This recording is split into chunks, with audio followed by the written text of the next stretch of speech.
Good afternoon. Urmila Devi PG college से मैं Rajnish Pandey BA first year के छात्र छात्राओं को इकोनॉमिक्स फर्स्ट पेपर जिसका नाम है माइक्रो इकोनॉमिक एनालिसिस के अंतर्गत एक नए टॉपिक के साथ उपस्थित हूँ। आज का जो हमारा टॉपिक है वह है आय प्रभाव, कीमत प्रभाव तथा प्रतिस्थापन प्रभाव, अर्थात इंग्लिश में इसे बोलते हैं income effect, price effect and substitution effect. आज का जो हमारा ये टॉपिक है ये भी इंडिफरेंस कर्व एनालिसिस, तटस्थता वक्र विश्लेषण से संबंधित ही टॉपिक है, उसी के अंतर्गत का टॉपिक है। आज हम लोग इंडिफरेंस कर्व एनालिसिस का ये अंतिम टॉपिक पढ़ रहे हैं। आइए हम लोग इस पर चर्चा करते हैं। तो सबसे पहले मैं आपको बता दूं कि पिछले क्लास में हम लोगों ने पढ़ा कंज्यूमर इक्विलिब्रियम, उपभोक्ता का संतुलन या उपभोक्ता का साम्य। उपभोक्ता का संतुलन कैसे स्थापित हो, किस बिंदु पर उपभोक्ता का साम्य की स्थिति में होता है, इन सारी बातों पर पिछले लेक्चर में हम लोगों ने चर्चा किया था। उपभोक्ता का संतुलन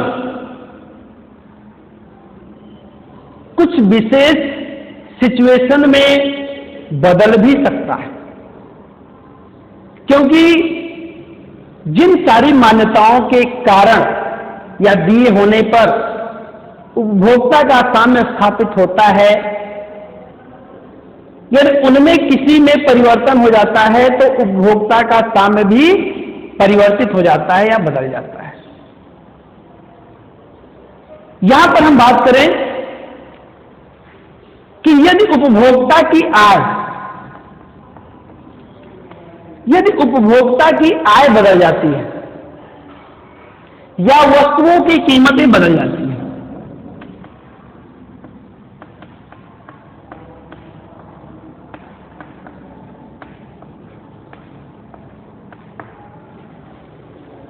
तो ऐसी स्थिति में यदि आय बदल जा रहा है उपभोक्ता का, फिर भी उपभोक्ता का संतुलन बदल जाएगा। या फिर उपभोक्ता जिन वस्तुओं को खरीद रहा है, यहां पर भी हम दो वस्तुओं की बात करेंगे, यदि उनकी कीमतें भी यदि बदल जाती हैं, उनमें भी परिवर्तन हो जाता है, फिर भी उपभोक्ता का साम्य क्या हो जाएगा, बदल जाएगा।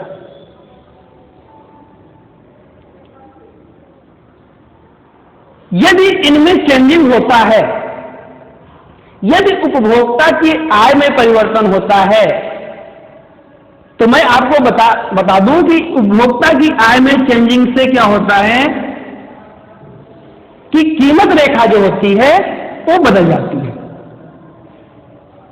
कीमत रेखा क्या होती है, बदल जाती है। कीमत रेखा पैरेलल रूप से, समांतर रूप से चेंज होती है। यदि उपभोक्ता की आय बढ़ जाती है तो कीमत रेखा समांतर, उसी रेखा के समांतर ऊपर की ओर शिफ्ट हो जाती है, ऊपर की ओर सरक जाती है। और यदि उपभोक्ता की आय कम हो जाती है तो जो मूल कीमत रेखा है उससे क्या हो जाती है, उसी के समांतर क्रम में नीचे की तरफ जो है शिफ्ट हो जाती है। तो उपभोक्ता की यदि आय बढ़ती है तो मूल कीमत रेखा से समांतर क्रम में जो कीमत रेखा है ये ऊपर की ओर सरक जाती है और यदि जो है उपभोक्ता की आय में कमी होती है तो जो कीमत रेखा है ये उसी के समांतर क्रम में नीचे की तरफ जो है क्या होता है, सरक आता है। और जब कीमत रेखा बदल जाता है तो ऐसी स्थिति में क्या होगा, उपभोक्ता का संतुलन भी बदल जाएगा। क्योंकि उपभोक्ता संतुलन कहां पर देखे थे, उपभोक्ता के संतुलन में आपने देखा था कि जहां पे कीमत रेखा क्या करे, तटस्थता वक्र को स्पर्श करे। जहां पे तटस्थता वक्र की जो है कीमत रेखा क्या बन जाए, स्पर्श रेखा बन जाए, वहीं पे क्या होता है, उपभोक्ता का संतुलन स्थापित होता है। तो जब कीमत रेखा बदल जाती है तो ऐसी स्थिति में क्या होगा, उपभोक्ता का संतुलन भी बदल जाता है। दूसरा कंडीशन की हम बात करें कि यदि उपभोक्ता का आय बदलने के अलावा मान लीजिए आय नहीं बदलता है, किसी वस्तु की कीमत बदल जाती है, दो वस्तुएं हैं उनमें से किसी एक वस्तु की कीमत बदल जाती है, या किसी एक वस्तु की कीमत बदलती है तो ऐसी स्थिति में क्या होता है, मान लीजिए एक्स वस्तु की कीमत बदल गई तो ऐसी स्थिति में कीमत रेखा इस तरीके से जो है ऊपर तरफ शिफ्ट हो जाएगी या फिर इसी तरीके से नीचे की तरफ शिफ्ट हो जाएगी। या वृद्धि होती है तो ऊपर तरफ, कमी होती है तो नीचे की तरफ। ठीक है, यदि एक्स वस्तु की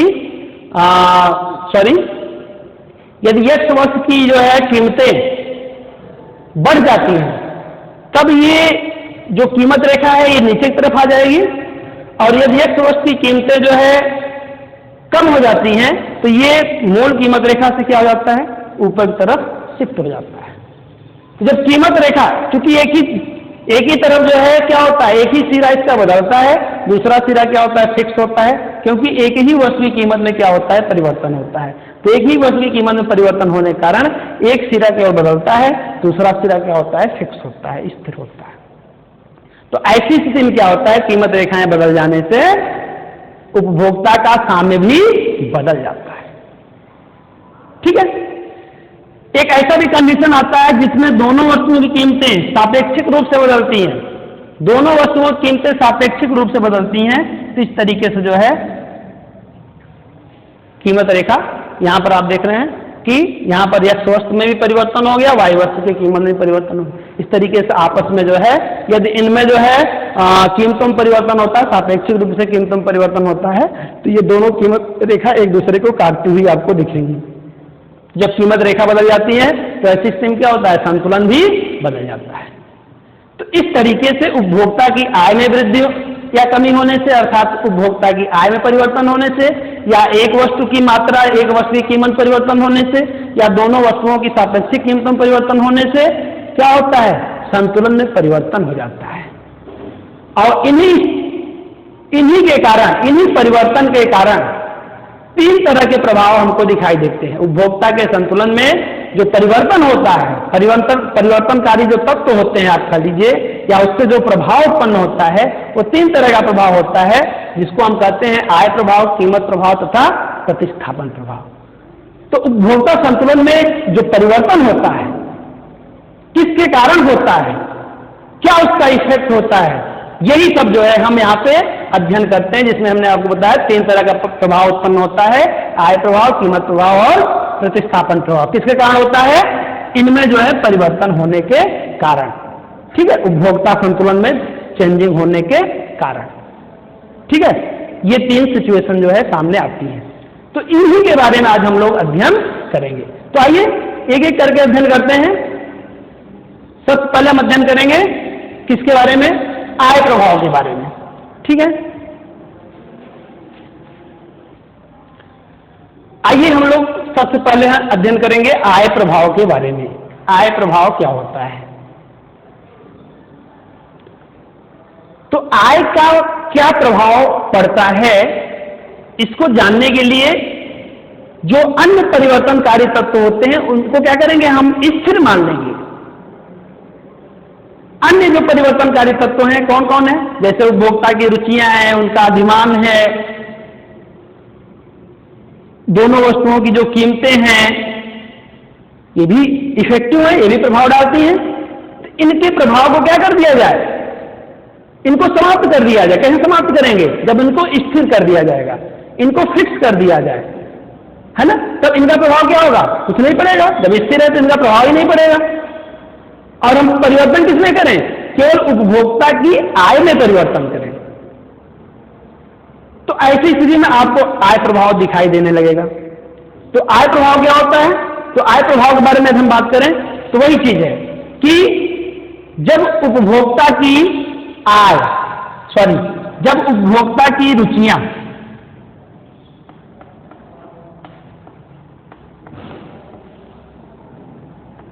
उपभोक्ता के अधिमान या उसकी आदतें तथा वस्तुओं की कीमतें, दोनों वस्तुओं की कीमतें, वस्तुओं की कीमतें, यहां पे 2 बार रहेगा कीमतें, ये क्या हो? स्थिर हो।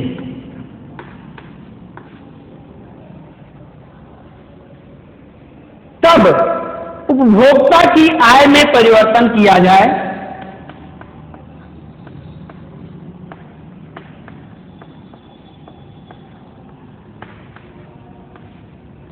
तो उपभोक्ता के आय में परिवर्तन करने से उसके मार्ग पर जो प्रभाव पड़ता है उसी को हम आय प्रभाव कहते हैं।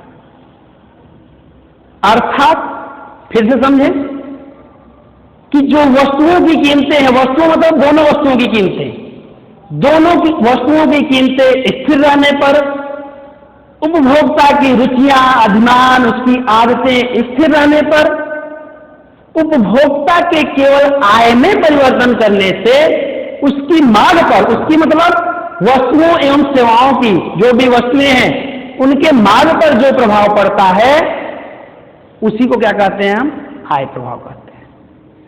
तो आय प्रभाव कैसे पता चलेगा? जब आय में ही परिवर्तन किया जाए। बाकी सबको क्या कर देंगे? हम कांस्टेंट कर देंगे, स्थिर कर देंगे। और जो भी परिवर्तनकारी तत्व हैं जो परिवर्तित कर सकते हैं, प्रभावित कर सकते हैं, इन सबको हम क्या कर देंगे? कांस्टेंट मान लेंगे, फिक्स मान लेंगे, स्थिर मान लेंगे, निश्चित मान लेंगे। ऐसी स्थिति में केवल उपभोक्ता की आय में परिवर्तन करने से वस्तुओं सेवाओं की मांग पर जो प्रभाव पड़ता है उसी को हम क्या कहते हैं?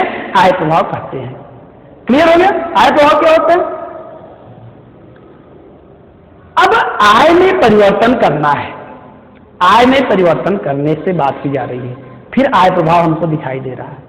तो परिवर्तन का मतलब मैंने आपको बताया था, परिवर्तन का मतलब क्या होता है? परिवर्तन का मतलब होता है या तो कमी या तो वृद्धि। तो आय में परिवर्तन की हम बात करेंगे तो यहां पर भी वही चीज आती है कि आय में हम वृद्धि की बात कर रहे हैं या फिर आय में हम कमी की बात कर रहे हैं। ठीक, यदि आय में वृद्धि होती है तो ऐसी स्थिति में क्या होता है कि उपभोक्ता का जो कीमत रेखा होता है या बजट रेखा होता है वो ऊपर की ओर शिफ्ट हो जाता है और वहां पर नया संतुलन स्थापित हो जाता है। उपभोक्ता का नया संतुलन स्थापित हो जाता है।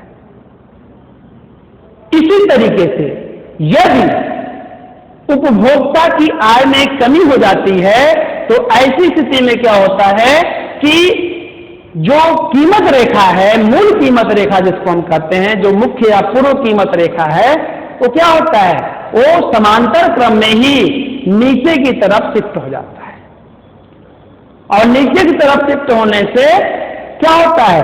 वहां पर एक नया संतुलन बिंदु स्थापित हो जाता है। तो इस प्रकार से आय में परिवर्तन करने से, आय में परिवर्तन होने से उपभोक्ता का जो साम्य है वो भी क्या होता है? बदल जाता है। यानी भिन्न भिन्न जो है, अलग अलग जो है कीमत रेखा पर अलग अलग साम्य स्थापित हो जाता है। ऐसी स्थिति में क्या होता है कि जो भिन्न भिन्न साम्य बिंदु प्राप्त होते हैं उनको क्या किया जाता है? उनको बाद में हम मिला देते हैं, उनको मिलाती हुई एक वक्र बनाते हैं जिसको हम कहते हैं आय उपभोग वक्र कहते हैं। ICC, इनकम कंजप्शन कर्व कहते हैं। क्या कहते हैं? इनकम कंजप्शन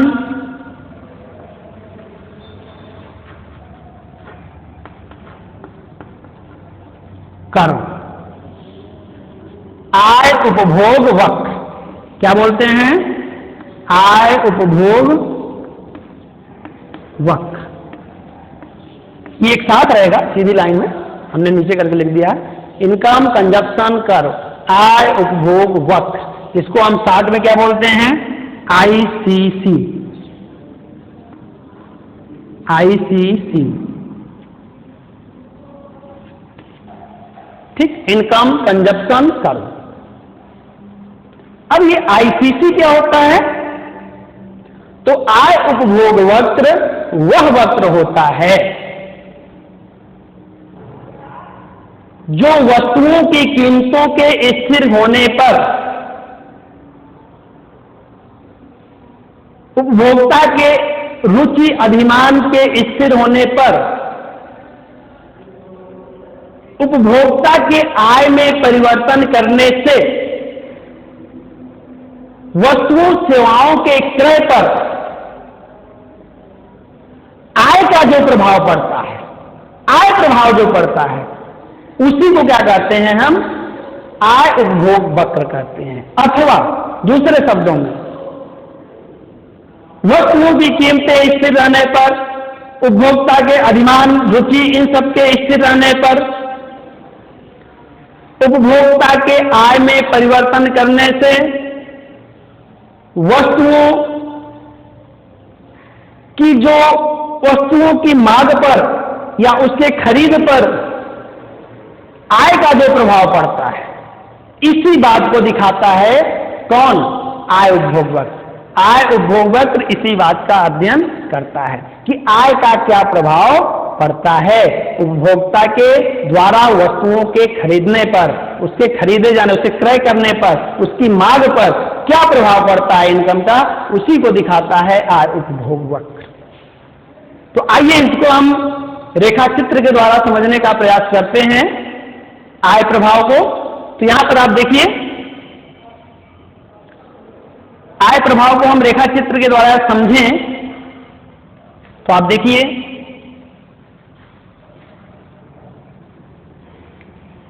इस तरीके से हम बनाएंगे। देखिए वही चीजें हैं, तटस्थता विश्लेषण से रिलेटेड ये टॉपिक है। तो यहां पर हम ये मान लीजिए x वस्तु की मात्रा लेंगे, x वस्तु की मात्रा, यहां पर हम लेंगे y वस्तु की मात्रा,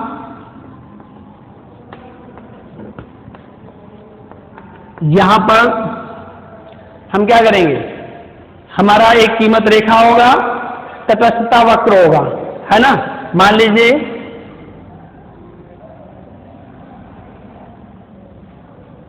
ये कीमत रेखा है। अब यहां से मान लीजिए क्या होता है कि ये मूल कीमत रेखा है। अब यहां से मान लीजिए कि आय में परिवर्तन होता है, यदि आय में वृद्धि होता है तो इसी के पैरेलल समांतर कीमत रेखा क्या होगा? ऊपर की तरफ शिफ्ट हो जाएगा। मैंने अभी आपको बताया आय में परिवर्तन होने से कीमत रेखा में कैसे परिवर्तन होता है, इसी के समांतर जो है वृद्धि होने पर ऊपर की तरफ शिफ्ट हो जाएगा, कमी होने पे क्या होता है? ये नीचे की तरफ शिफ्ट हो जाता है। ठीक, इस तरीके से जो है ये कीमत रेखा आपका हो गया। अब जब कीमत रेखा होगा, संतुलन बिंदु किससे स्थापित होगा? आपको पता है उपभोक्ता सामने, जहां पे आईसी वक्र को स्पर्श करता है। यहां पर जब तीन कीमत रेखा है तो तीन जो है क्या होंगे? स्पर्श रेखाएं भी होंगी। ठीक है, तो ये मान लीजिए आपका, यदि इसको हम मान लें PL, इसको मान लें P1L1, इसको मान लें P2L2, इसको मान लें IC1, इसको मान लें IC2 और ये हो जाएगा IC3। ठीक है, तो इस तरीके से आप देखें कि उपभोक्ता का संतुलन, मान लीजिए आप किसी को भी मान सकते हैं। मान लीजिए यहां शुरू में हम यहां पे बात करें, यहां पर जिस बिंदु को स्पर्श कर रहा है, इस बिंदु का आप कुछ नामकरण कर दीजिए, कोई भी नाम रख सकते हैं। मान लीजिए जहां पे स्पर्श कर रहा है ये बिंदु R है, ये बिंदु मान लीजिए S है, ये बिंदु मान लीजिए T है। ठीक है, मान लीजिए आपका मूल कीमत रेखा PL है, तो मूल कीमत रेखा PL, ऐसी स्थिति में IC1 के द्वारा क्या हो रहा है, यहां पे R द्वारा, R बिंदु पे क्या हो रहा है, उपभोक्ता का संतुलन स्थापित हो रहा है, क्योंकि आपको पता है उपभोक्ता का साम्य कैसे स्थापित होता है। तो कीमत रेखा यहाँ पे स्पर्श कर रहा है IC1 को, तो यहाँ पे उपभोक्ता का साम्य है। अब मान लीजिए उपभोक्ता का जो है आय में वृद्धि हो गई, आय में वृद्धि होने से कीमत रेखा क्या हो गई, ऊपर तरफ शिफ्ट हो गई। जब ऊपर तरफ शिफ्ट हो गई तो ऐसी स्थिति में क्या हुआ कि P1L1 आपको प्राप्त हो गया। तो P1L1 प्राप्त होने से क्या हुआ कि अब P1L1 जब कीमत रेखा बदल गई तो साम्य स्तर भी क्या होगा, बदल जाएगा। तो यहाँ पे P1L1 जो है नए तटस्थ वक्र IC2 को यस बिंदु पर स्पर्श कर रहा है। तो ऐसी स्थिति में क्या हुआ, उपभोक्ता का संतुलन भी R से क्या हो गया, यस बन गया। यदि उपभोक्ता की आय में मान लीजिए और वृद्धि हो गई तो ऐसी स्थिति में क्या होगा कि ये P1L1 से P2L2 हो जाएगा, मतलब और ऊपर चला जाएगा ये। ऐसी स्थिति में जब नया P2L2 नया जो है कीमत रेखा हमको प्राप्त हुआ, उपभोक्ता को प्राप्त हुआ, तो ऐसी स्थिति में यहां पर भी क्या होगा, तीसरे जो आपका अनधिमान वक्र या तटस्थ वक्र है IC3 है, इसके द्वारा क्या करेगा, ये साम्य स्थापित हो जाएगा यहाँ पर। तो इस तरीके से आप देख रहे हैं कि साम्य यहाँ पर भी है, यहाँ पर भी है, यहाँ पर भी है ना। यहाँ से बदल के ये हो गया, इससे बदल के ये हो गया, R से यस, यस से T।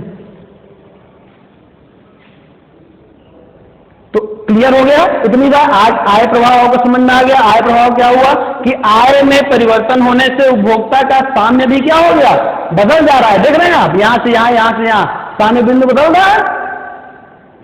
तो ऐसी स्थिति में आप देखेंगे कि ये जो विभिन्न साम्य बिंदु हैं, यदि इनको मिलाती हुई कोई वक्र या रेखा हम खींचते हैं, ठीक है, तो इसी को हम क्या कहते हैं, हम इस तरीके से यदि आप कोई वक्र या रेखा खींचते हैं तो इसी को हम बोलते हैं इनकम कंजप्शन कर्व, ICC।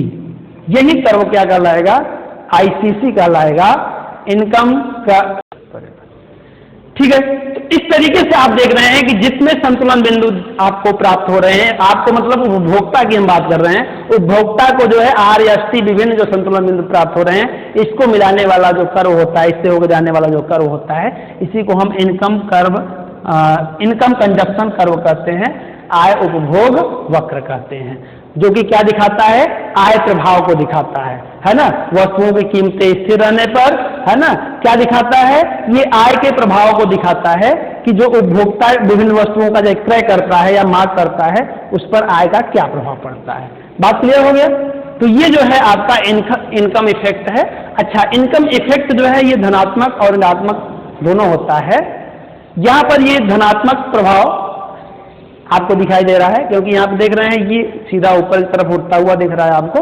यहाँ पर x वस्तु y वस्तु की मात्रा जो है दिन प्रतिदिन क्या हो रही है, हर बिंदु पर बढ़ती जा रही है, दोनों की मात्राएं बढ़ रही हैं, है ना। यहाँ पर जो है आय का प्रभाव धनात्मक आपको दिखाई दे रहा है। आय का प्रभाव ऋणात्मक भी होता है।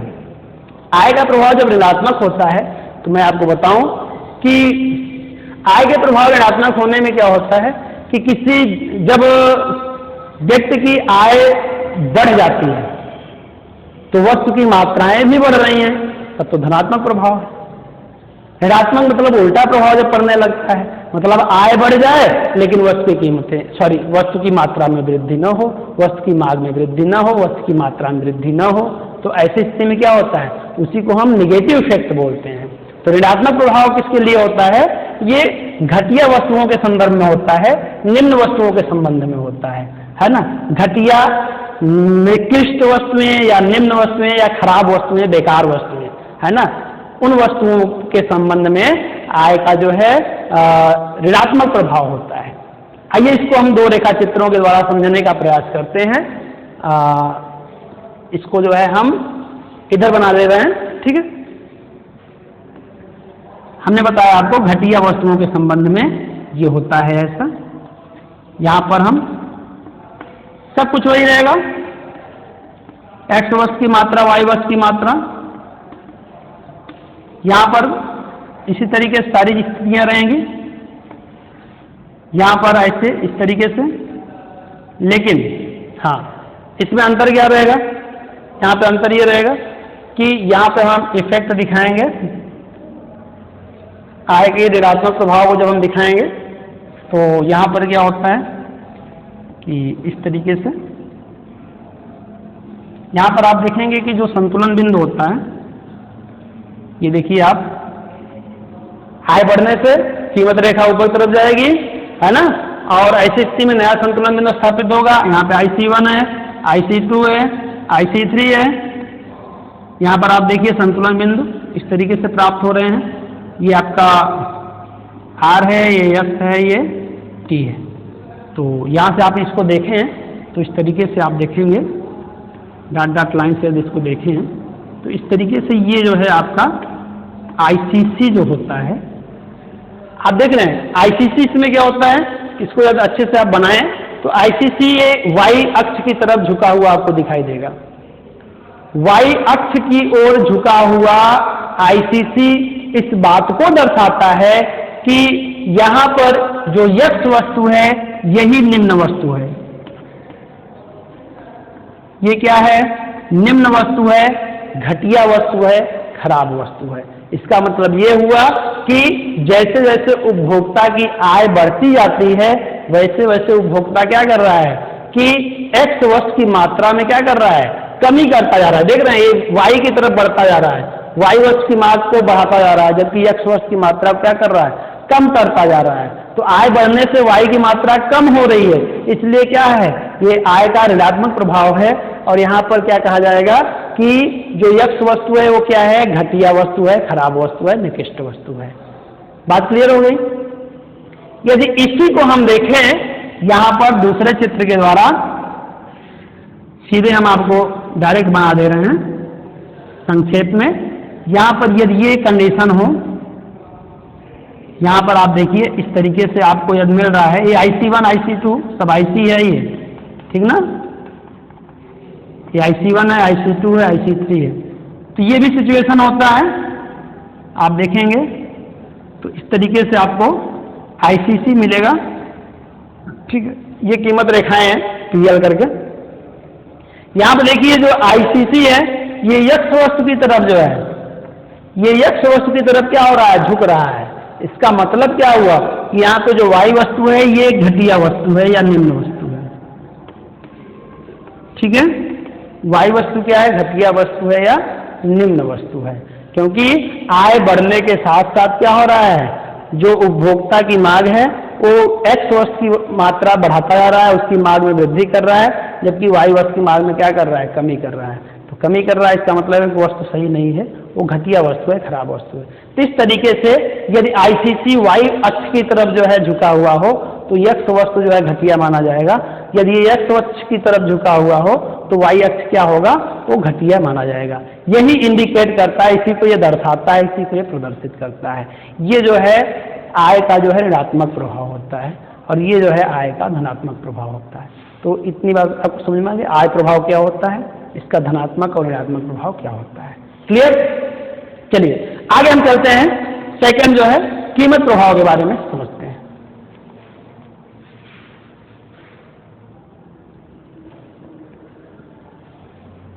तो आइए अब हम लोग जो है सेकंड, दूसरा जो है चर्चा करेंगे। सेकंड आपका है सेकंड इफेक्ट, इसका नाम क्या है, कीमत प्रभाव या प्राइस इफेक्ट। तो कीमत प्रभाव क्या है, तो सीधा नाम से ही क्लियर है कि अब हम लोग जो है किसमें परिवर्तन होगा, कीमत परिवर्तन होगा और कीमत के प्रभाव को देखेंगे। बाकी सबको क्या कर देंगे, स्थिर रख देंगे, क्योंकि प्रभाव कब दिखेगा, किसी का प्रभाव कब दिखेगा, जब बाकी लोग क्या हो जाएं, बाकी जो भी परिवर्तनकारी तत्व हैं उनको क्या कर देंगे, हम स्थिर कर देंगे, केवल एक चीज में चेंजिंग करेंगे। अब यहाँ पे कीमत की बात की है, केवल कीमत में परिवर्तन करेंगे और फिर हम उसके प्रभाव को देख सकते हैं। वही क्या होता है, कीमत प्रभाव होता है। तो यहाँ पर जब हम कीमत प्रभाव देखेंगे तो यहाँ पर केवल हम एक वस्तु की कीमत परिवर्तन करेंगे। कीमत प्रभाव के अंतर्गत केवल एक वस्तु की कीमत में परिवर्तन किया जाता है, बाकी दूसरी वस्तु की कीमत में परिवर्तन नहीं होता, अर्थात वो फिक्स होता है। उपभोक्ता की आय फिक्स होती है, उपभोक्ता की आदत, रुचि, अधिमान, ये सारी चीजें भी फिक्स होती हैं। केवल उपभोक्ता द्वारा क्रय की जाने वाली एक वस्तु की कीमत में परिवर्तन होता है और उसके प्रभाव को देखा जाता है। ठीक है, फिर समझिए इसको परिभाषिक रूप से कि जब उपभोक्ता द्वारा क्रय की जाने वाली एक वस्तु मान लीजिए यक्स वस्तु, केवल यक्स वस्तु की कीमत में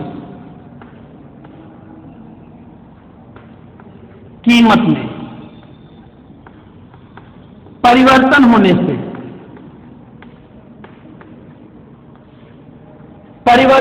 से उपभोक्ता की मांग पर, उपभोक्ता के द्वारा जो वस्तुओं की मांग की जाती है उसके मांग पर जो प्रभाव पड़ता है उसी को हम कीमत प्रभाव करते हैं। जबकि अन्य बातें समान रहें, तो अन्य बातें स्थिर हैं। अन्य बातें क्या हैं?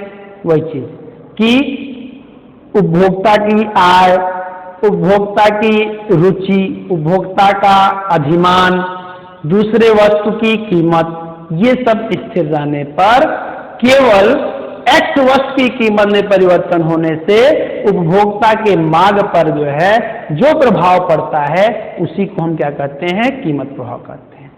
बात क्लियर हुआ? परिवर्तनकारी तत्व विशेष रूप से हमने आपको क्या बताया कि उपभोक्ता की आय वो पूरी क्या हो गई? फिक्स हो गई। उससे संबंधित जो भी हैबिट्स हैं, इंटरेस्ट हैं, वो सब क्या हो गए? फिक्स हो गए, उसमें परिवर्तन नहीं हो रहा है। दो वस्तुओं की कीमतें हैं, उसमें भी केवल एक वस्तु की कीमत का प्रभाव हम देखेंगे, एक्स वस्तु की कीमत का, यानी एक वस्तु की कीमत का प्रभाव देखेंगे, जबकि दूसरी वस्तु की कीमत भी क्या है? स्थिर है। ऐसी स्थिति में केवल एक वस्तु अर्थात एक्स वस्तु की कीमत परिवर्तन करने से उपभोक्ता के मांग पर जो प्रभाव पड़ता है उसी को क्या कहते हैं? हम कीमत प्रभाव कहते हैं। बात क्लियर हो गया? आइए हम देखते हैं, मान लीजिए उपभोक्ता द्वारा एक्स वस्तु की कीमत में परिवर्तन हो जा रहा है। परिवर्तन में मतलब क्या होता है? मैंने आपको बताया था, या तो क्या होगी? वृद्धि होगी या फिर क्या होगी? कमी होगी।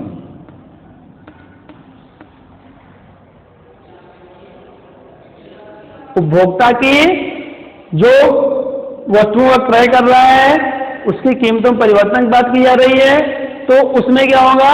या तो वृद्धि होगी कीमतों में या तो कमी होगी। यदि उपभोक्ता की द्वारा क्रय की जाने वाली जो एक वस्तु है, यक्स वस्तु है, तो यदि यक्स वस्तु की कीमत में कमी कर दी गई तो ऐसी स्थिति में क्या होगा? उपभोक्ता अपनी दी हुई आय से एक्स की अधिक मात्रा खरीद सकता है, क्योंकि कीमतें कम हो गई। कीमतें कम होने से पहले की अपेक्षा वह उस वस्तु को अधिक मात्रा में खरीद सकता है। कैसे खरीदेगा? वो इस प्रकार खरीदेगा कि ऐसी स्थिति में क्या होता है कि जो कीमत रेखा होती है वो मूल कीमत रेखा से क्या होती है? ऊपर की तरफ शिफ्ट हो जाती है। एक्स वस्तु की मात्रा में कमी होने से क्या होता है? कीमत में, मात्रा नहीं, कीमत में, एक्स वस्तु की कीमत में कमी होने से कीमत रेखा क्या होता है? ऊपर की तरफ शिफ्ट हो जाता है। और यदि इसमें वृद्धि हो जाए तो ये कीमत रेखा नीचे की तरफ शिफ्ट हो जाएगा। अब देखिए इसमें उल्टा थोड़ा चल रहा है। वहां पे क्या था? वहां पर आय वाले में क्या था? आय वाले में आपने देखा कि यदि आय में वृद्धि होती है तो कीमत रेखा ऊपर तरफ शिफ्ट होती है। आय में वृद्धि होने से कीमत रेखा ऊपर, आय में कमी होने से कीमत रेखा नीचे, मतलब सीधा सीधा संबंध था, डायरेक्ट रिलेशन था, सीधा संबंध था। यहां थोड़ा उल्टा चल रहा है। जब कीमत में कमी हो रही है तो कीमत रेखा नीचे न जाकर ऊपर तरफ जा रही है। इसको जरूर ध्यान देना है, नहीं तो आप गलत कर देंगे, है ना। यहां पे उल्टा संबंध आपको दिखेगा कि कीमतें कम हो रही हैं तो कीमत रेखा ऊपर तरफ हो जाएगा, कीमतें अधिक होने से कीमत रेखा नीचे तरफ। क्यों ऐसा होता है? ऐसा इसलिए होता है क्योंकि कीमतों में कमी होने से उपभोक्ता की उस वस्तु की क्रय करने की क्षमता बढ़ जाती है, यानी उसको जो है वो अधिक मात्रा में खरीद सकता है। इसीलिए उसकी जो कीमत रेखा या उसकी बजट रेखा है उस वस्तु के प्रति क्या हो जाती है, अधिक हो जाती है। वो अधिक वस्तुओं को खरीद सकता है क्योंकि ये उसकी क्षमता को दिखाता है, इसलिए ये ऊपर की तरफ शिफ्ट हो जाता है। और इसमें कमी हो जाती है, इसमें वृद्धि हो जाती है तो उस वस्तु की कम मात्रा खरीद सकता है, उसकी क्षमता कम हो जाता है, कम वस्तुओं को खरीदता है। इसलिए जो है कीमत रेखा क्या होती है, मूल कीमत रेखा से नीचे की तरफ चली जाती है। बात समझ में आ गई? तो इस तरीके से जो है जब कीमत रेखा में परिवर्तन होता है तो ऐसी स्थिति में क्या होता है कि यहां पर जो है आप देखेंगे संतुलन बिंदु भी क्या होगा, उपभोक्ता का संतुलन बिंदु भी बदल जाता है। अलग अलग कीमत रेखा द्वारा तटस्थ वक्रों की सहायता से क्या होता है, उपभोक्ता का साम्य भी अलग अलग प्राप्त होता है। और ऐसी स्थिति में जो है जो अलग अलग साम्य बिंदु होता है इसको मिलाने वाला एक वक्र प्राप्त होता है जिसको हम बोलते हैं PCC या प्राइस कंजप्शन कर्व या कीमत उपभोग वक्र कहते हैं, जो कीमत के प्रभाव को दिखाता है।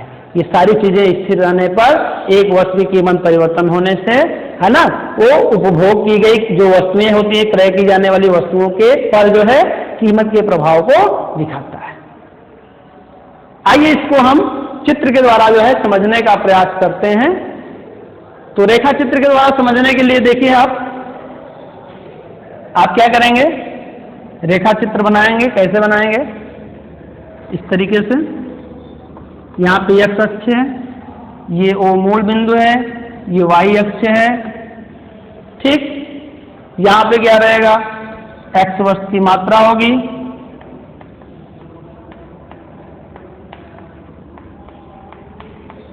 यहाँ पर y वस्तु की मात्रा होगी,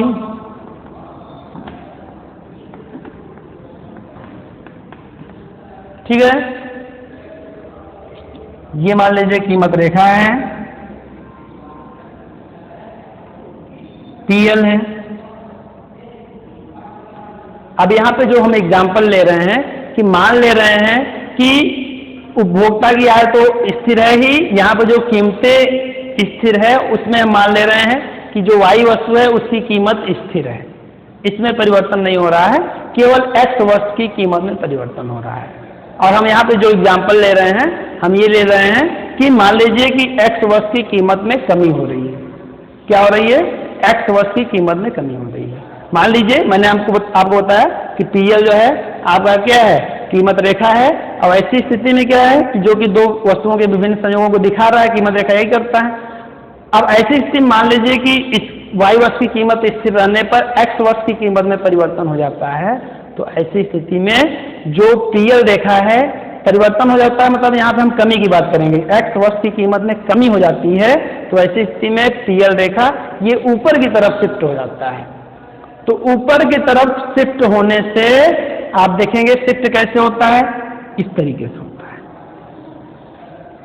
ये ध्यान दीजिएगा कि यहाँ पे समांतर क्रम में जो है शिफ्ट नहीं होगा, ये समांतर रूप में जो है रेखा शिफ्ट ऊपर तरफ नहीं होगा। समांतर रूप में कब होता है, जब आय में परिवर्तन होता है। जब आपने पीछे भी आय प्रभाव जब आपने पढ़ा वहां पे समांतर क्रम में परिवर्तित होता है, यहाँ पे समांतर क्रम में परिवर्तित नहीं होगा। यहाँ पे आप देखेंगे एक सिरा फिक्स होगा, इसमें परिवर्तन, चूंकि x वस्तु की y वस्तु की कीमत क्या है, वो स्थिर है, इसमें परिवर्तन नहीं हो रहा, इसलिए ये वाला सिरा क्या होगा, फिक्स होगा। केवल यही सिरा क्या होगा, बदलेगा, है ना। तो कमी होने पे मैंने आपको बताया था अभी कि कमी होने पे क्या होगा कि PL रेखा ऊपर तरफ शिफ्ट हो जाएगा। मान लीजिए और कमी हो रही है तो ऐसी स्थिति में क्या होगा कि PL रेखा और भी ऊपर तरफ शिफ्ट हो जाएगा, ये PL1 से PL2 हो जाएगा, ठीक है। स्टार्टिंग में मान लीजिए PL है तो यहाँ पे सामने स्थापित होगा IC के द्वारा, मान लीजिए IC1 है यहाँ पे, ठीक है। इस तरीके से आप देखेंगे यहाँ पे सामने स्थापित होगा IC2, यहाँ पे सामने स्थापित होगा IC3,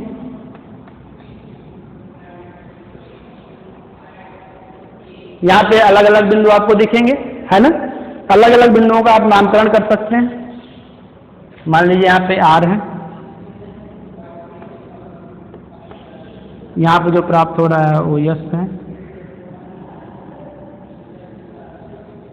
यहाँ पे जो प्राप्त हो रहा है मान लीजिए वो क्या है, टी है। अब इसको समझने का प्रयास करें। शुरू में उपभोक्ता का जो कीमत रेखा है वो पीएल है, आईसी तटस्थ IC1 तटस्थ वक्र के द्वारा जो है आर बिंदु पर जो है क्या हो रहा है, संतुलन स्थापित हो रहा है। लेकिन वाई वस्तु की कीमत स्थिर रहने पर, उसकी आय स्थिर रहने पर, अधिमान स्थिर रहने पर, रुचि स्थिर रहने पर केवल एक्स वस्तु की कीमत में परिवर्तन करने से क्या होता है कि जो पीएल मूल कीमत रेखा है ये ऊपर तरफ शिफ्ट हो जाती है और नया कीमत रेखा PL1 प्राप्त हो जाता है। नया कीमत रेखा क्या करेगा, दूसरे तटस्थ वक्र IC2 के द्वारा जो है एस बिंदु पर यहाँ पे उपभोक्ता का संतुलन स्थापित हो जाएगा। इसी तरीके से यदि मान लीजिए एक्स वस्तु की मात्रा में जो है और कमी होती है ना, कमी होने से ऊपर तरफ शिफ्ट हुआ, अब यहाँ पे आ गया। अब मान लीजिए इसमें और कमी होती है तो ये PL1 रेखा जो है और भी ऊपर तरफ शिफ्ट होगा और नया कीमत रेखा प्राप्त हो जाएगा जिसका नाम क्या हो जाएगा, PL2।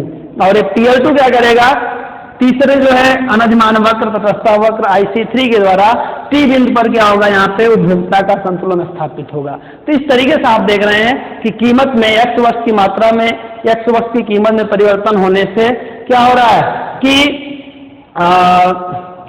उपभोक्ता का साम्य भी बदलता जा रहा है। इस तरीके से विभिन्न साम्य आपको दिखाई देंगे उपभोक्ता के। इन साम्य बिंदुओं को मिलाती हुई एक हम वक्र खींचेंगे जिसका नाम क्या होगा, PCC।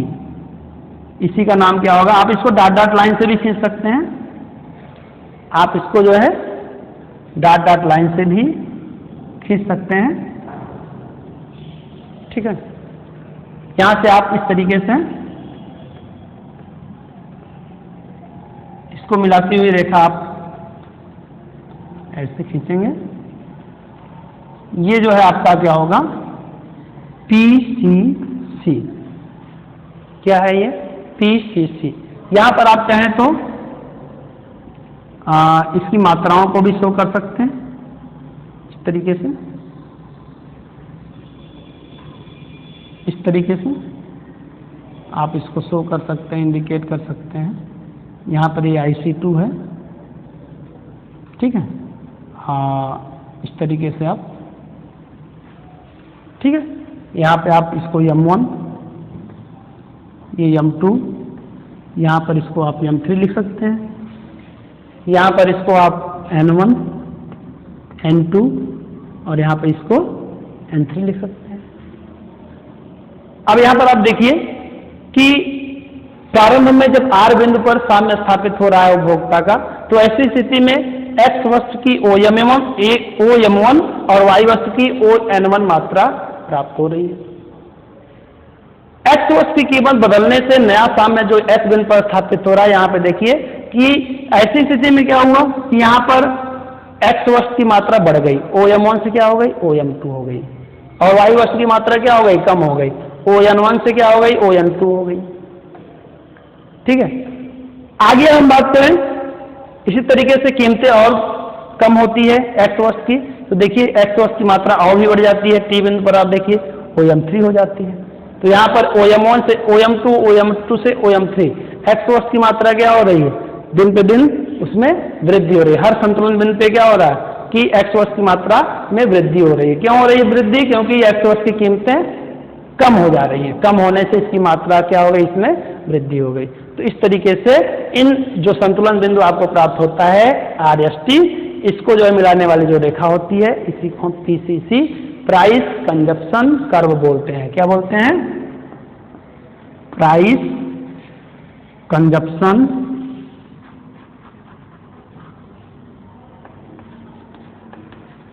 कर्व, इसी को हम शॉर्ट में PCC बोलते हैं, हिंदी में बोलते हैं कीमत उपभोग वक्र, ठीक है।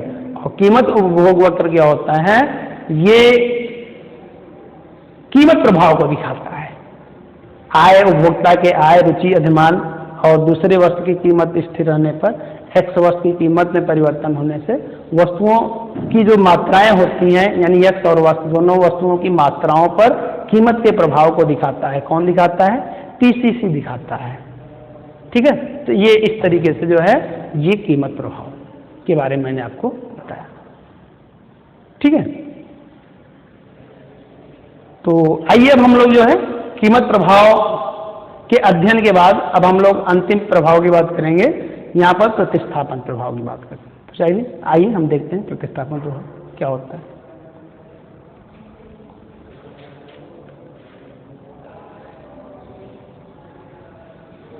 तो आइए अब हम लोग जो है तीसरे प्रभाव प्रतिस्थापन प्रभाव पर चर्चा करते हैं। प्रतिस्थापन प्रभाव क्या होता है, इसको हम सब्स्टिट्यूशन इफेक्ट भी बोलते हैं इंग्लिश में।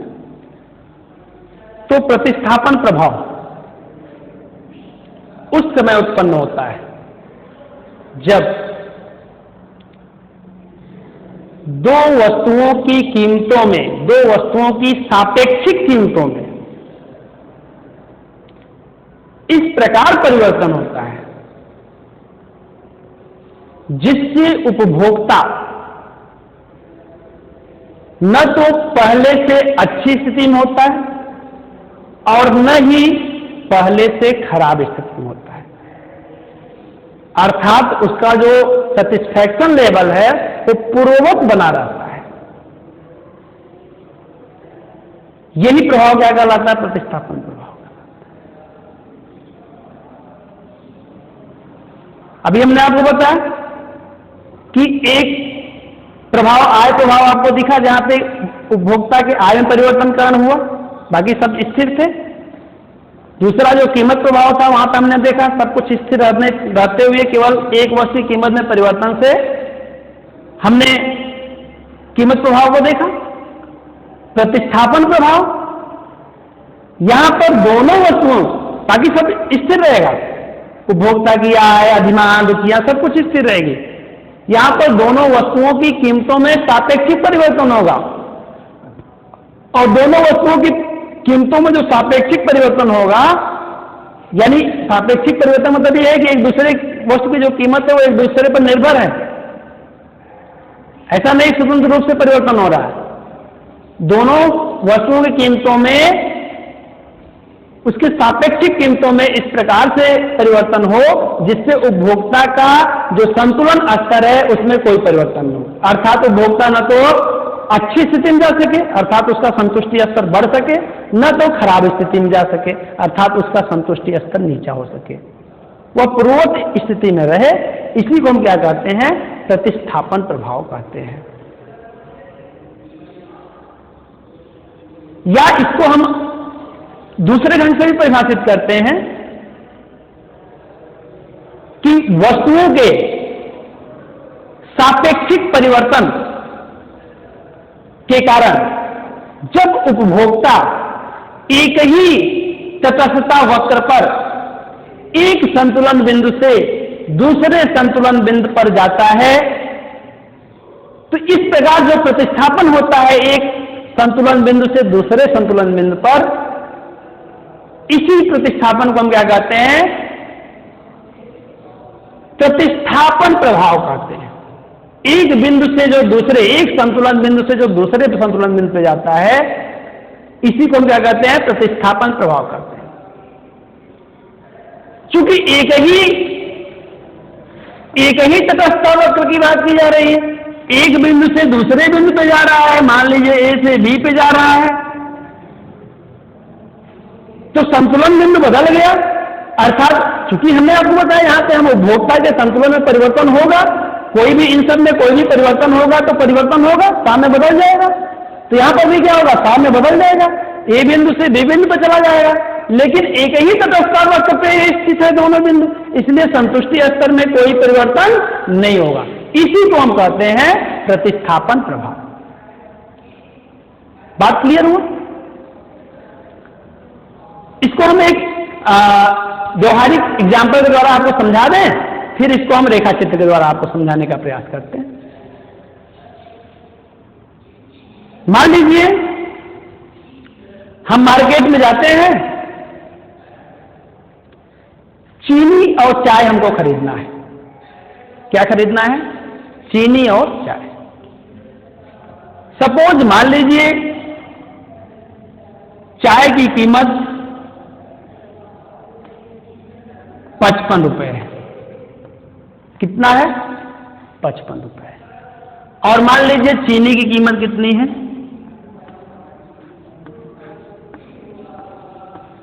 चीनी की कीमत मान लीजिए 35 रुपए। ठीक। तो इस प्रकार से इन दोनों वस्तुओं पर उपभोक्ता को क्या करना पड़ रहा है, कितना जो है खर्च करना पड़ रहा है दोनों वस्तुओं के क्रय पे। तो आप देखेंगे, इसको जोड़ लीजिए, 5 5 10 हो जाएगा, हासिल 1 हो जाएगा, 5 3 8 और 1 हासिल 9, अर्थात 90 रुपए हो जाएगा। उपभोक्ता जो है 90 रुपए अपने आय का जो है 90 रुपए जो है कहां पर खर्च कर रहा है? चीनी और चाय पर। तो 90 रुपए मान लीजिए उसकी कुल आय है ही, और 90 रुपए के द्वारा वो चीनी और चाय पर 55 और 35 के रेट से दोनों को खरीद रहा है। 1 किलो चीनी खरीद ले रहा है और 1 पैकेट, ये जो मैं देख रहा हूं यहाँ पे चाय जो लिखा हूं, ये 250 ग्राम चाय की मात्रा है, मात्रा भी लिख दीजिए। 250 ग्राम ये है और ये जो है 1 किलोग्राम है। तो 1 किलोग्राम चीनी और 250 ग्राम चाय का कीमत यहाँ पर हमने लिखा है, ये उपभोक्ता को लेना है। अब मान लीजिए कि चीनी की जो रेट है इसमें कमी हो गई और चाय के रेट में क्या हो गई? वृद्धि हो गई।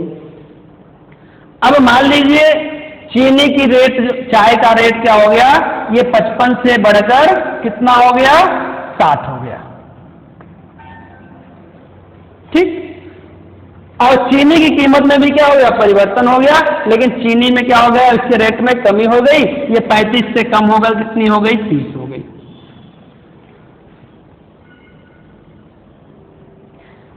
अब कुल खर्च कितना करना पड़ रहा है दोनों को मिलाकर? तो आप देखेंगे यहां पर भी कुल 90 रुपए ही खर्च करना पड़ रहा है। मात्रा बदल गया, संतुलन बिंदु बदल गया दोनों स्थितियों में, कीमतों दोनों के सापेक्ष कीमतों में परिवर्तन होने से, है ना। लेकिन उपभोक्ता का संतुष्टि स्तर नहीं बदला। क्यों नहीं बदला? कि यहां पर भी उसको 90 रुपए ही खर्च करना पड़ता था, यहां पर भी उसको जो है 90 रुपए ही खर्च करना पड़ रहा है। कीमतें एक की बढ़ी लेकिन दूसरे की घट गई, तो सापेक्षिक परिवर्तन, कीमतों में सापेक्षिक परिवर्तन के कारण क्या हुआ कि उसके जो जितना वो खर्च कर रहा था, उसका जो व्यय था, उसमें कोई परिवर्तन नहीं हुआ। इसका मतलब है कि उसका संतुष्टि स्तर नहीं बदला। तो इस प्रकार का जो प्रभाव होता है, इसी को हम क्या कहते हैं? प्रतिस्थापन प्रभाव कहते हैं। क्लियर हो गई बात? आइए इसी को हम जो है रेखा चित्र के द्वारा समझने का प्रयास करते हैं। ठीक। तो रेखा चित्र के द्वारा हम कैसे इसको समझेंगे? यहां पर हम रेखा चित्र बना लेंगे ऐसे। यहां पर आप देखिए, एक्स वस्तु ले लीजिए, एक्स अक्ष और वाई अक्ष। एक्स अक्ष पर हम एक्स वस्तु की मात्रा ले रहे हैं, वस्तु की मात्रा, और यहां पर हम लेंगे वाई वस्तु की मात्रा, वाई वस्तु की मात्रा। ठीक। अब मैंने आपको बताया कि दोनों वस्तुओं की कीमतों में क्या हो रहा है? सापेक्षिक परिवर्तन हो रहा है। तो मान लीजिए पहले जो कीमतें थी, अर्थात जो कीमत रेखा यहां पे था, ये मान लीजिए P1 L1 था। अब इसमें जो है क्या होगा? सापेक्षिक परिवर्तन होगा। सापेक्षिक मतलब होगा कि एक्स वस्तु की कीमत भी बदलेगी, वाई वस्तु की कीमत भी बदलेगी। तो ऐसी स्थिति में जो नया कीमत रेखा होगा वो किस तरीके से होगा? इस तरीके से होगा, इस तरीके से होगा। इसका नामकरण हम कर सकते हैं, ये P2 L2।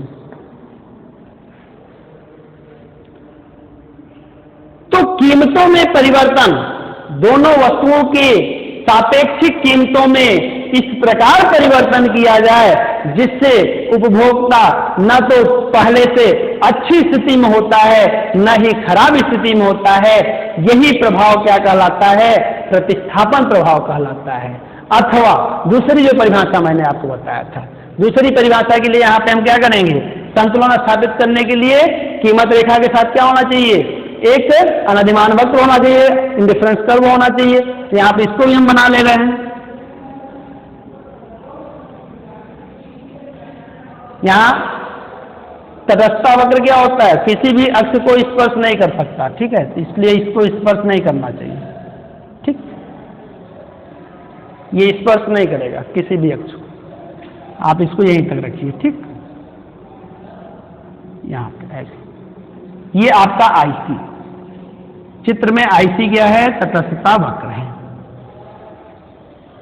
जो कि आप देखिए PL1 को मान लीजिए A बिंदु पर और PL2 को मान लीजिए B बिंदु पर क्या कर रहा है, स्पर्श कर रहा है। बात क्लियर हुई? A बिंदु पर जहां पे स्पर्श कर रहा है, यहां पे देखा जाए तो यहां पर ये यम मात्रा यन मात्रा, क्या इसको M1 N1 कर सकते हैं, M1 N1। B बिंदु पे जहां पे स्पर्श कर रहा है, यहां पे आप देखेंगे तो ये आपका N2, यहां पर आप इसको देखेंगे तो ये आपका हो जाएगा M2।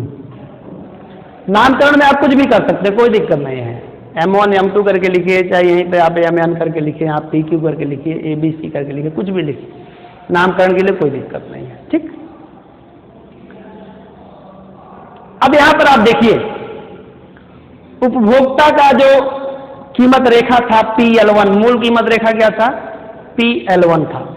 अब दोनों वस्तुओं की कीमतों में इस प्रकार जो है सापेक्षिक परिवर्तन होता है कि कीमत रेखा PL1 से बदल के क्या हो जाता है, PL2 हो जाता है।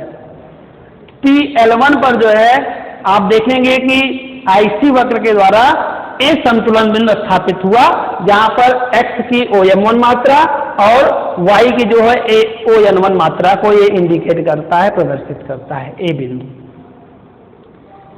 लेकिन आप देखेंगे कि B बिंदु जो है आपको प्राप्त हो रहा है IC के द्वारा ही दूसरे तटस्थता वक्र के स्पर्श करने पर, यहां पर उपभोक्ता का जो साम्य बिंदु है वो B बिंदु पर स्थापित होता है। ऐसी स्थिति में आप देखिए दूसरी, जो हम इसको दूसरे ढंग से जो परिभाषित किया था कि उपभोक्ता A बिंदु पर साम्य की स्थिति में है, लेकिन दोनों वस्तुओं की सापेक्षिक कीमत में परिवर्तन होने से P2L2 दूसरा जो आपका कीमत रेखा प्राप्त होता है, इससे IC के द्वारा ही एक ही अनधिमान वक्र के द्वारा B बिंदु पर जो है नया साम्य स्थापित हो जाता है। अब उपभोक्ता A बिंदु से B बिंदु पर आ जाता है, तो उपभोक्ता का A बिंदु से B बिंदु पर आना, यही क्या कहलाता है, प्रतिस्थापन प्रभाव कहलाता है। इसी को हमने परिभाषित किया था ना कि कीमतों में सापेक्षिक परिवर्तन होने से उपभोक्ता द्वारा एक ही तटस्थता वक्र पर एक बिंदु से एक संतुलन बिंदु से दूसरे संतुलन बिंदु पर जाना, यही क्या कहलाता है, प्रतिस्थापन प्रभाव कहलाता है। बात क्लियर हो गया? क्योंकि यहां पे तटस्थता वक्र एक ही है, एक ही तटस्थता वक्र से P1L1 पर भी A बिंदु पर साम्य स्थापित हो रहा है और P2L2 पर B बिंदु पर साम्य स्थापित हो रहा है, क्योंकि ये यहाँ B बिंदु पर स्पर्श कर रहा है, यही तटस्थता वक्र यहाँ पे जो है कीमत रेखा A बिंदु पर स्पर्श कर रहा है, और जहां पे स्पर्श करता है वहीं पे साम्य स्थापित होता है। तो इस प्रकार से ये प्रभाव आपको जो हमने आपको बताया, ये प्रतिस्थापन प्रभाव कहलाता है। ठीक, क्लियर?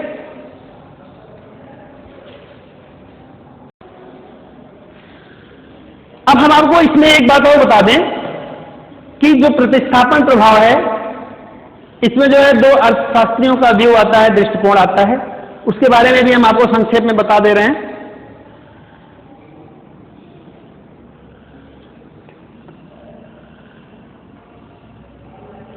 इसमें जो है हिग्स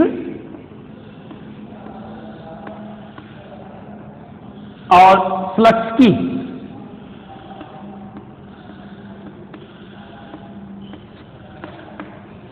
दो लोगों का व्यू आता है, और इसमें जो है आपका हिग्स का जो आता है दृष्टिकोण, वो क्षति परिवर्तन के नाम से आता है, क्षति परिवर्तन दृष्टिकोण के नाम से आता है, या और जो आपका स्लट्सकी का है वो जो है लागत अंतर दृष्टिकोण के रूप में आता है।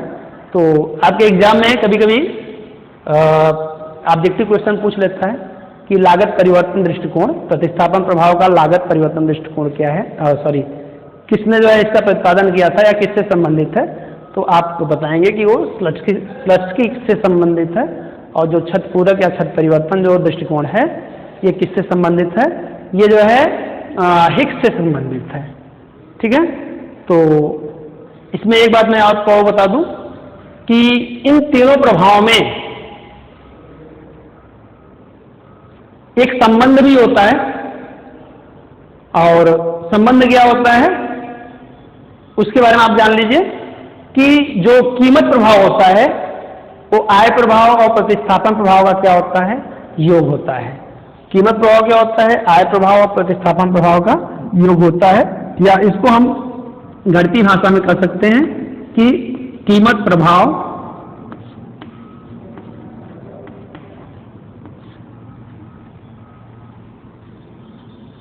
बराबर आय प्रभाव प्लस प्रतिस्थापन प्रभाव।